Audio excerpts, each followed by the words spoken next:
Hello दोस्तों, WhatsApp. तो स्वागत है आपका एक नए वीडियो में। और आज का जो वीडियो है वो 4-5 महीने पहले जो है वो निकला था।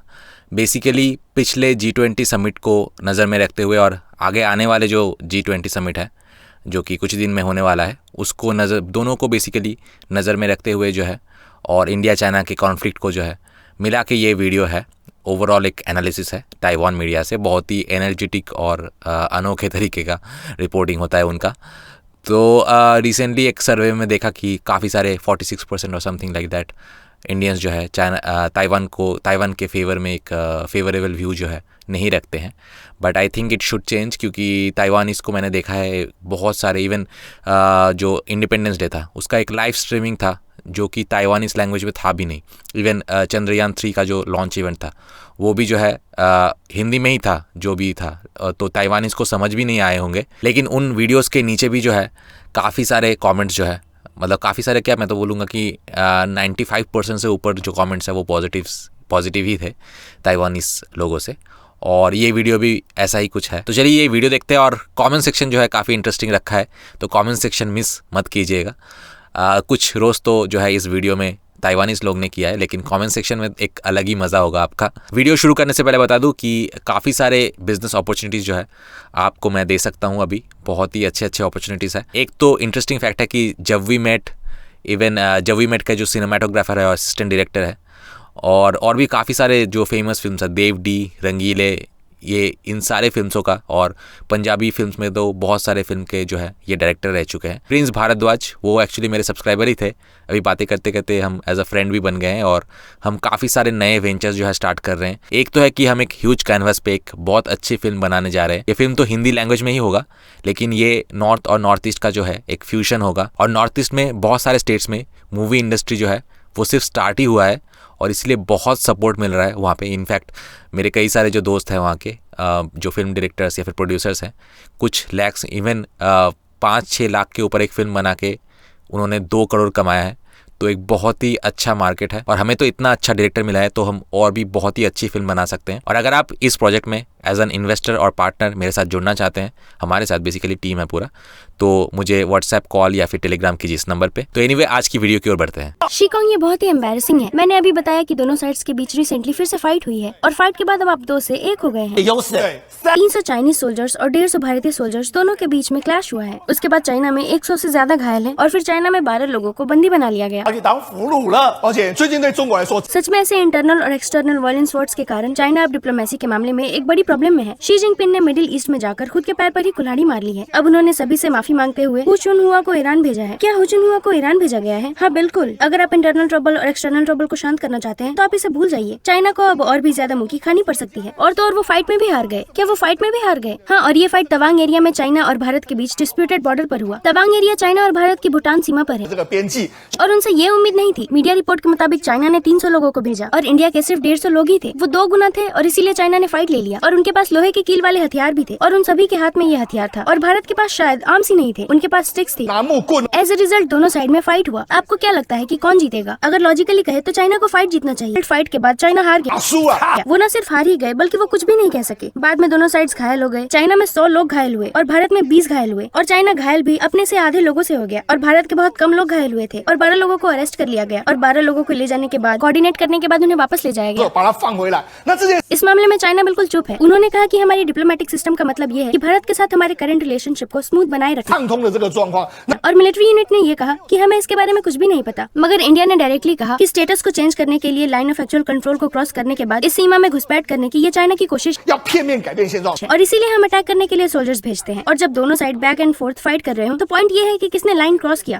आपका 2-to-1 रेशियो क्या है? इतने कम लोग होने के बावजूद भी भारत ने उन्हें कैसे हरा दिया? ये सच में काफी एम्बैरेसिंग है। 150 के मुकाबले 300 लोग थे और फिर भी चाइना हार गया। ये सच में काफी एम्बैरेसिंग है। ओके, तो चलिए इस फैक्ट पर बात करते हैं कि चाइना का भारत के साथ अब तक क्या रिलेशन रहा है। ऐसा लग रहा था कि ये सच में थोड़ा चेंज हो गया, तो फिर ये वापस क्यों बदल गया? Let me tell you, Xi Jinping ने भारत के साथ बैठकर बातचीत करने का मौका गवा दिया है। अगर लॉजिकली बात करें तो पिछले 2-3 सालों में एपिडेमिक के कारण चाइना और भारत के बीच रिलेटिवली कुछ कॉन्फ्लिक्ट्स हैं। अब एपिडेमिक के बाद ऐसा लग रहा है कि दोनों साइड्स फिर से आगे बढ़ने के लिए तैयार चाइना में महामारी की प्रॉब्लम सच है, उनके ओवरसीज कॉन्फ्लिक्ट्स भी भड़क रहे हैं।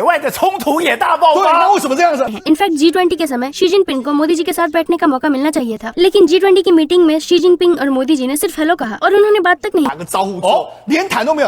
की। और यही कारण है कि दोनों साइड्स को अब शांत हो जाना चाहिए। चलिए इस ग्रेट अपॉर्चुनिटी के बारे में बात करते हैं और इस रिलेशनशिप के बारे में बात करते हैं। लेकिन क्या आपको पता है कि G20 की मीटिंग में ये शी जिनपिंग के लिए काफी एम्बैरेसिंग है। G20 के रूल्स और रेगुलेशंस का लगातार उल्लंघन करने के बाद शी जिनपिंग ये सोच रहे थे कि वो G20 की मीटिंग अटेंड करेंगे और फिर मीटिंग खत्म होने के बाद वो बिल्कुल राजा की तरह निकलेंगे, लेकिन हुआ कुछ और ही। शी जिनपिंग जैसा सोच रहे थे उसका उल्टा ही हो गया और वो पूरा आइसोलेट हो गए। बाबूजी ने हमें डिनर पर कहा था, आप इसे नोटिस कर सकते हैं। जब सभी एक साथ मीटिंग में बात कर रहे थे तो शी जिनपिंग साइड में थे। आपने कहा कि हर कोई एक साथ ग्रुप में इकट्ठा होता है, लेकिन वो आइसोलेटेड है। हाँ, और क्या आपको पता है कि उनके लिए सबसे खराब पिक्चर क्या है? कि वो G20 में है।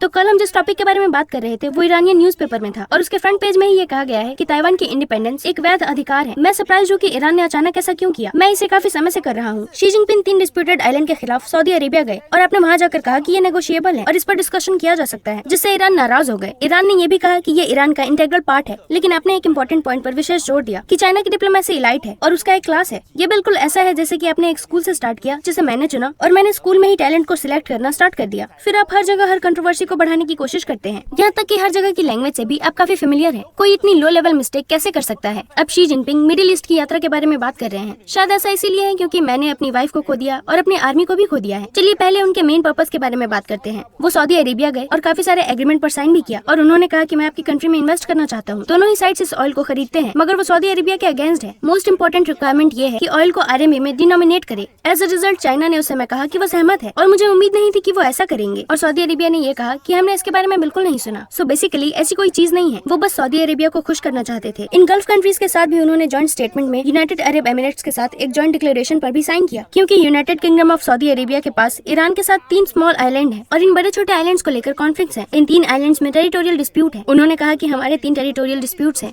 चाइना की पोजीशन इंटरनेशनल प्रिंसिपल्स को कायम रखने की है। एज अ रिजल्ट इन वर्ड्स ने पूरे ईरान को पूरी तरह से डोमेस्टिक फ्रायर और मीडिया फ्रायर बना दिया है। अब लोगों ने उनके बारे में काफी सारी बातें बनाना भी स्टार्ट कर दिया है और वो ताइवान के इंडिपेंडेंस को लीगल राइट मानने से नहीं कतराते हैं। और रिपोर्ट्स इस तरह से आते हैं जैसे कि ये फ्रंट पेज पर हो। कि आपको पता है कि वो कितने गुस्से में है और वो ईरान के फॉरेन मिनिस्ट्री के बारे में भी बात कर रहे हैं और स्पेशली बुलाए गए चाइनीज एम्बेसडर्स पर स्ट्रॉन्ग डिससैटिस्फैक्शन एक्सप्रेस किया। ईरान में चाइनीज एम्बेसडर चांग हुआ को तुरंत खोजा गया। यहाँ तक कि उनके फॉरेन मिनिस्ट्री के स्पोक्स पर्सन ने भी ये कहा कि ये आइलैंड्स टेरिटरी का इंटीग्रल पार्ट है और हमेशा के लिए इसका हिस्सा है। क्या ये ऐसा नहीं है जैसा कि चाइना कहता है? तो आपने किसी के माइंड पर कदम रख दिया तो लैंड माइन पर कदम रखने के बाद क्या ही होता है? अबू चुनहुआ न सिर्फ पोजीशन को ही छोड़ना चाहते हैं बल्कि वो इन दिनों काफी ज्यादा बिजी हैं। वो जल्द ही ईरान जा रहे हैं। क्या वो ईरान में आग से लड़ने जा रहे हैं?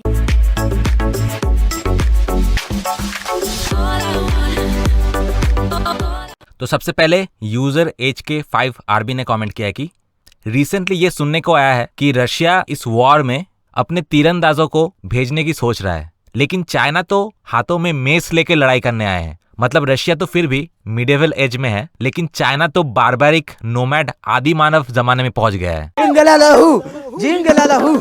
इसके रिप्लाई में वायलेंस सू ने लिखा है कि एटलीस्ट इंडियन सोल्जर्स को देख के ये लग रहा है कि वो फाइट करने के मूड में है, but look at those cute little PLA soldiers, उनको देख के लग रहा है कि अभी रोने वाले हैं।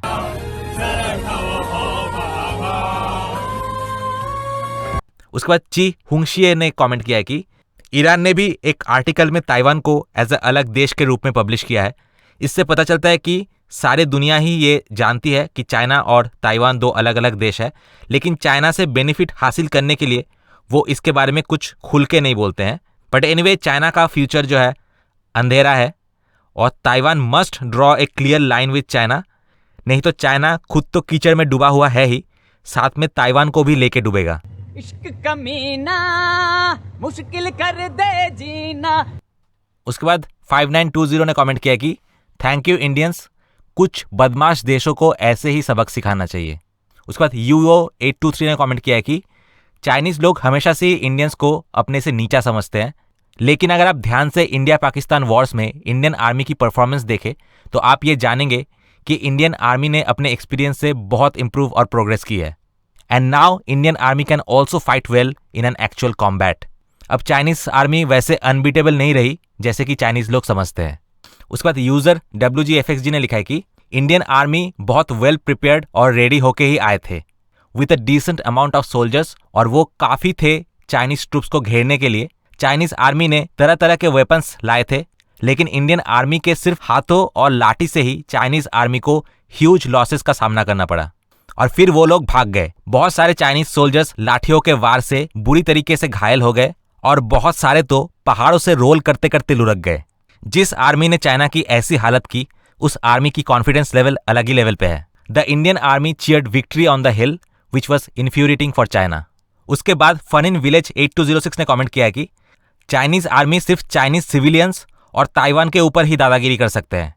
जब बात इंडिया जैसे फॉरेन पावर की आती है तब उनकी असली औकात दिख जाती है और उनकी पैंट गीली हो जाती है। पैंट गीला हो जाए, समझ ले। उसके बाद पैंगनाम वॉन ने लिखा है कि come on India, kill this people liberation army और उनको पैंगोंग लेक में डुबा दो। उसके बाद जाओ जे योंग ने लिखा है कि वहां पे 300 से भी ज्यादा चाइनीज सोल्जर्स थे आर्म्ड विथ मेसेस और सिर्फ 150 इंडियन आर्मी के लोग थे विथ बेयर हैंड्स। खाली हाथ थे वो लोग और सिर्फ कुछ वुडन स्टिक्स थे उनके हाथों। Still the Chinese side lost the battle. मैं वाकई में बहुत इंप्रेस्ड हूँ इंडियन सोल्जर्स के फाइटिंग एबिलिटी से। ये किस टाइप के सोल्जर्स है भाई? एक ग्रुप ऑफ येवेन शायद उनके कंट्री का कोई फाइटर है, और a bunch of Mike Tysons. Taiwan should also be inspired from this and Taiwan should keep going. उसके बाद keep calm and carry on ने लिखा है कि मुझे लग रहा था कि ये वही पुराना न्यूज़ है, लेकिन मैंने देखा कि ये पुराना न्यूज़ नहीं है, ये एक नया फाइट है इंडिया चाइना के बीच। ये बहुत कम देखने को मिलता है कि एक देश के इतने सारे दुश्मन हो और वो एक ही देश इंडिया से 2 बार मार खा के आ रहा हो।